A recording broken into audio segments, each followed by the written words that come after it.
Alright, so imagine this. You drop $1,200 on a land survey when you buy your house, and everybody, I mean everybody, tells you it's a waste of money. Your realtor smiles politely, your friends laugh, even your neighbor goes, "Man, that's overkill." And for almost 3 years, it kind of feels like they're right. Until one random Friday afternoon when you come home, look out your kitchen window, and realize your backyard has been surgically vandalized. And not by some random thief, not by teenagers, not even by a storm. No, no, by your HOA. Yeah, they didn't send a warning, didn't knock, didn't ask. They just showed up, tore out a structure from your property, left a nice little printed notice like they were doing you a favor, and drove off. And here's the part that makes this whole thing insane. They didn't realize the one thing they destroyed was sitting on land they had absolutely zero authority over. Not a gray area, not a loophole. I'm talking clean, documented, legally verified. You just stepped into a lawsuit, kind of mistake. And the guy who owned that land wasn't the type to yell or argue or go viral on Facebook. Nah, he was the type who documents everything, quietly, methodically, the kind of guy who wins without raising his voice. So yeah, this is one of those stories where the HOA thought they were enforcing rules, but what they were really doing was walking straight into a legal trap they didn't even know existed. So let me take you back a bit. Different names, different place. Let's call this town Cedar Ridge, quiet suburban neighborhood. Nothing fancy, but definitely one of those communities where everything looks a little too coordinated. Like the lawns are trimmed to the same height, the mailboxes match, and you just know there's a committee somewhere deciding what shade of beige your house is allowed to be. That's where our guy, let's call him Daniel, buys his house. Now Daniel's not dramatic, not confrontational. He works as a project manager, which basically means his entire personality is built around planning ahead, documenting everything, and avoiding chaos before it even starts. The kind of guy who saves receipts from 3 years ago just in case. And yeah, that habit's gonna matter. When Daniel buys the place, the backyard is what sells him, straight up. It backs into this protected nature reserve, like 20 acres of quiet woodland with a walking trail running through it. No houses behind you, no noise, just trees, birds, and that rare feeling like you're not boxed in. It's the kind of feature people pay extra for, and Daniel knows it. So while everyone else is focused on granite countertops and garage space, he's already thinking about long-term ownership, boundaries, rights, all that stuff most people ignore. And that's why, while everyone else skips it, he pays for a full professional land survey. Not the cheap one with a couple flags stuck in the dirt. I'm talking detailed measurements, historical records, parcel mapping, the whole package, $1,200. And yeah, at first it feels like overkill. Until the survey comes back with something weird. There's this narrow strip of land, about 4 feet wide, running along the entire back edge of his property, right where his yard meets the nature reserve. And here's the twist. That strip isn't technically part of the HOA's mapped community. It has its own parcel number, its own history. Turns out decades ago it used to be a utility access corridor, something the city abandoned and quietly sold off before the neighborhood even existed. The previous homeowner had legally folded it into the property, clean title, no strings attached. So Daniel does what Daniel does, he double-checks. Talks to a real estate attorney, confirms everything. And yeah, it's legit. That strip of land is his, fully his, and the HOA has zero jurisdiction over it. Not partial, not shared, zero. So he files the paperwork away, organizes it neatly like he always does, and moves on with his life. Now fast forward about 6 months. Daniel decides to put up a fence, goes through the proper HOA channels, submits the forms, gets approval, installs everything by the book. Perfect compliance. But on that little 4-foot strip in the back, he adds something extra. A simple gate. Nothing flashy, just a clean wooden gate that gives him direct access to the trail behind his house. No walking around the block, no hassle.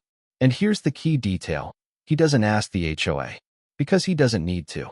That land isn't theirs. And for almost 3 years, it's perfect. He gets home from work, changes shoes, walks straight out the back gate onto the trail, 30 seconds from couch to nature. No issues, no complaints, nothing. Well, almost nothing. See, every neighborhood like this has someone. And in Cedar Ridge, that someone was a woman named Linda. Now, Linda wasn't technically in charge of the HOA, but she might as well have been. head of the Architectural Review Committee for years running, the kind of person who treats neighborhood guidelines like federal law. She notices everything. Your grass is half an inch too long. She knows. Your doormat slightly outside the approved dimensions. She'll leave you a note. She once showed up at Daniel's place at 7 in the morning with a ruler measuring his lawn. Not even joking. And here's the thing about people like Linda. It's not really about rules. It's about control. It's about being the person who enforces the rules, the one who decides what's acceptable and what isn't. That's where the power comes from. So when Daniel's gate quietly exists for 3 years, out of sight, out of mind, it's only a matter of time before someone like Linda notices. And when she does, she doesn't see a harmless gate. She sees a violation, a challenge, something that slipped past her authority. Now picture this. Friday afternoon, Daniel pulls into his driveway after a long week. Nothing unusual, just ready to relax. Walks into his kitchen, sets his bag down, glances out the window, and something feels off. You know that feeling when your brain catches something before you fully process it? Like the scene looks right, but not quite. So he steps closer, looks again, and that's when it hits him. The gate is gone. Not open, not broken, gone. Completely removed. Like it never existed. He walks outside, heart rate steady but rising just a little, and the damage is obvious. The posts are splintered, wood torn apart like someone didn't even bother being careful. This wasn't maintenance. This was forced removal. And zip-tied to what's left is a laminated notice. Official HOA letterhead, neat, professional, almost polite in tone, explaining that an unauthorized structure has been removed to maintain community standards, and oh yeah, they'll be sending him a bill for the service.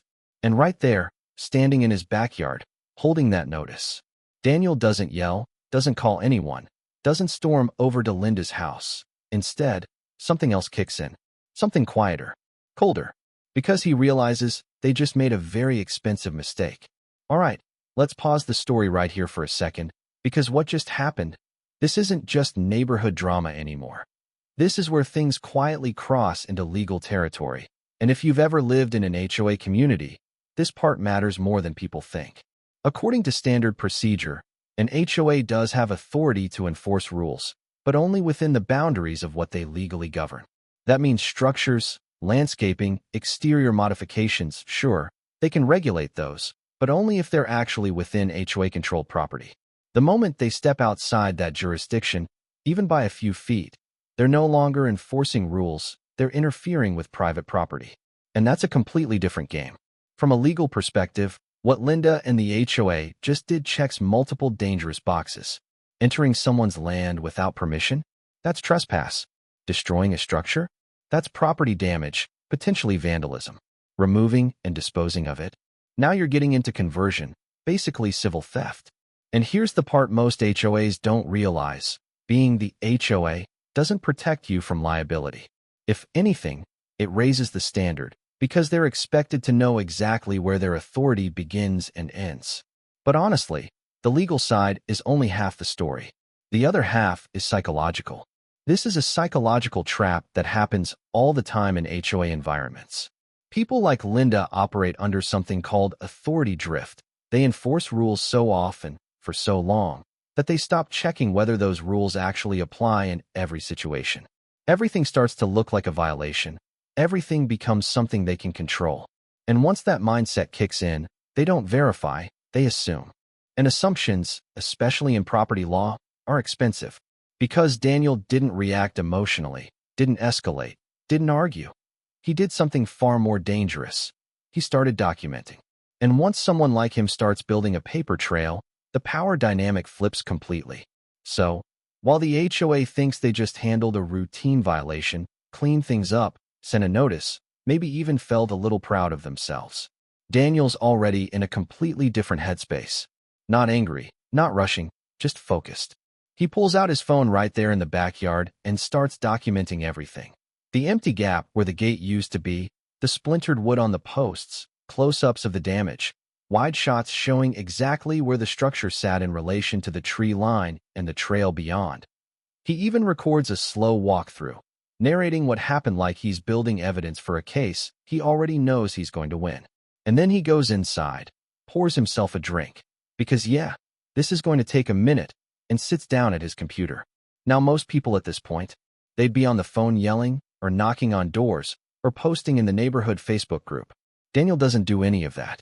He writes an email. Calm, professional, almost boring to read, but every word is intentional. Subject line, simple, inquiry regarding property damage.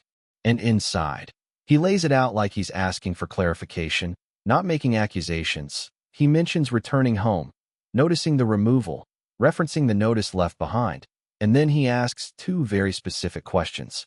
1. What official authorization allowed the HOA or its agents to enter his property and remove the structure, including the date of that decision? 2. The full identity and licensing information of the contractor who performed the work. That's it. No threats, no emotion, just questions. And here's the thing, questions like that, they're bait.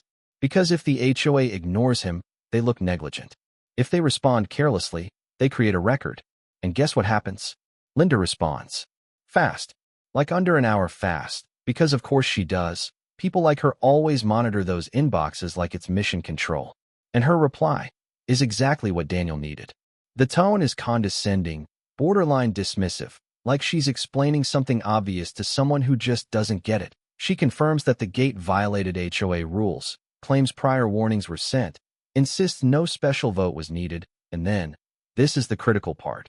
She explicitly states that the removal was carried out under HOA authority. She refuses to provide contractor details, calls it internal information, and casually mentions that a $650 invoice will be sent for the removal service. And when Daniel reads that, he doesn't get upset. He smiles. Because what Linda just did was put everything in writing. Admission, justification, intent, all neatly packaged in one email. So now, the tone changes. Over the weekend, Daniel pulls out everything. The survey, the parcel records, the deed history, the attorney confirmation. He organizes it all like a case file, because that's exactly what it is now. And Monday morning, he sends a second email. But this one hits different. Subject line, formal demand for restitution and notice of intent to pursue legal action. No more questions, just facts. He outlines the timeline. On a specific date, agents acting under HOA direction entered his property, destroyed structural elements of his fence, and removed a privately owned gate. He assigns value, damage to posts, cost of the gate, not exaggerated, just precise. And then, he drops the part they never saw coming. He references the parcel, the 4-foot strip, the one backed by certified survey data and county records. He explains, clearly, that the structure they removed was located entirely on land outside HOA jurisdiction, land they had no authority over, no regulatory control, no enforcement rights. Which means everything they did was unauthorized. And then he attaches the proof. Survey with the parcel highlighted. County documentation. Photos of the damage. Linda's own email. It's not aggressive, but it's airtight. Then come the demands. 10 business days. $1, $500 to cover full replacement and repair by a contractor of his choosing. 2, a written apology acknowledging the violation. 3, removal of Linda from the architectural committee due to negligent enforcement. And finally, a very calm explanation of what happens if they don't comply. Police report, civil lawsuit, regulatory complaints, not threats, just next steps. And then he sends it, not just to the HOA inbox, but to every board member he can find, plus the management company. No hiding, no filtering. Everyone sees it. Now here's where things flip. Because up until this moment, the HOA thought they were dealing with a homeowner who broke a rule. Now, they're staring at documentation that says they broke the law. And that shift? That's everything. The calls start coming in fast. Voicemails, emails, even a text from someone on the board who's never spoken to Daniel before. Suddenly, everyone wants to talk this through. And Daniel? He doesn't rush to respond. Lets it sit. Lets them feel it. Because pressure works both ways. Finally, midweek, the HOA president, let's call him Mark, gets through. And you can hear it in his voice immediately. This is not the same tone as Linda. This is careful, controlled, slightly nervous. He apologizes, says there was a misunderstanding, mentions outdated records, explains they had an emergency meeting, all the classic damage control language. And then he gets to the point. They're willing to agree to the financial compensation right away. But Daniel doesn't interrupt, doesn't react. He just listens. And when Mark finishes, Daniel asks one thing. What about Linda? And there's a pause, not long, but enough. Mark tries to soften it, talks about retraining, internal review, learning from mistakes. Corporate speak for, we don't want to fire her. But Daniel doesn't budge. Calm voice, same tone as before. He repeats what's in the letter. All terms. Not some of them. All of them. And that's the moment Mark realizes this isn't a negotiation. By the next day, the email comes through. Formal, clearly reviewed by an attorney this time, confirming everything. Payment, $1,500. Written apology, included. And Linda? Stepping down from her role effective immediately. Yeah, phrased nicely, like it's her decision, but everyone knows what that means. That same afternoon, a courier shows up at Daniel's door. Cashier's check. Exact amount. No delay. No argument. Just done. And here's the best part. Daniel doesn't just replace the gate. He upgrades it. Finds a contractor who specializes in custom metal work. Installs a powder-coated aluminum gate with a hydraulic closing system. Smooth, silent, built to last decades. Costs about $1,300 total, which means the HOA didn't just pay for the mistake. They paid for an upgrade. Installation day turns into a bit of a neighborhood event. People notice. They watch. They start connecting the dots. Nobody says it out loud, but you can feel it. Something happened here. Something didn't go the HOA's way. And after that, things get quiet. No more surprise inspections. No more petty notices. The new committee lead is careful, very careful. The HOA updates their records. And every time Daniel walks through that gate, smooth close, quiet click, it's not just a gate anymore. It's a reminder. They thought they were enforcing rules. But what they actually did was step onto the wrong piece of land and pay for it. So, what do you actually take away from something like this, right? Because on the surface, it's a satisfying story. HOA oversteps, gets corrected, guy wins, installs a nicer gate, everybody claps. But if you stop there, you kinda miss the real value. And honestly, the real value isn't the win. It's how the win happened. The lesson here is preparation beats reaction. Every single time. Daniel didn't win because he was smarter in the moment. He won because he had already done the work long before anything went wrong. That $1,200 survey, that wasn't just paperwork. It was leverage. It was clarity. It was the difference between arguing opinions and presenting facts. And most people, they skip that step. They assume everything's standard, everything's covered, everything's fine, until it isn't. And here's the thing about HOAs that people don't always understand. They operate in this weird gray space between authority and assumption. They do have real power. Yeah, they can fine you, regulate changes, enforce guidelines, but only within very specific boundaries.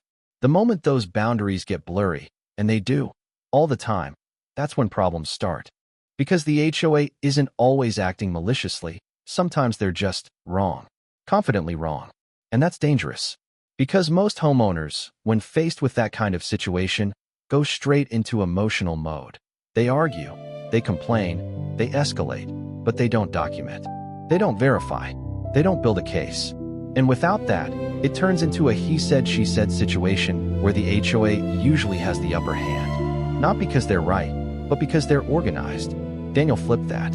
He didn't try to out-argue them. He out-documented them. He let them speak first, let them commit to their position, let them put it in writing, and then he responded with evidence. That's a completely different level of strategy, and it's something anyone can learn. Because from a legal perspective, situations like this are rarely about who's louder, they're about who has proof.